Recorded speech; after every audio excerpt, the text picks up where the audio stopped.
Podcast artwork. Coming up with your podcast artwork is something that many people choose to go to a professional for. You can go to most freelancing sites and find a person to create a stunning podcast cover for you. Your podcast cover will be part of your overall branding, and it will be how many people will come to know you for the first time. When it comes to your cover art, you can make a dynamic cover and a static cover. A static cover is a cover that remains the same, and a dynamic cover is one that changes, usually per episode. So what you could do is have a static cover as your main podcast cover. This is one that never changes. Then on each episode, you can have a dynamic cover that gives a little extra push to your brand. If you decide to create your own podcast artwork, here are a few tips. Use canva.com to create and edit your podcast covers. Canva is a mostly free site that allows you to design all types of digital media. I have used Canva for many social media posts and podcast covers. For your podcast to be considered iTunes approved, you must have cover art that is at least 1400 by 1400 pixels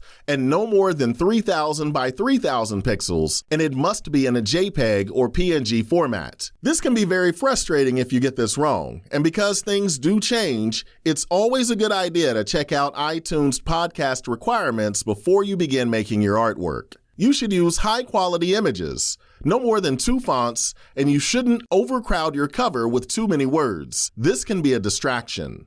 If this is something that you're going to take seriously, it's a good idea to pay a professional to handle this for you. They'll make sure the graphic design is on point and all of the specs are within industry standards.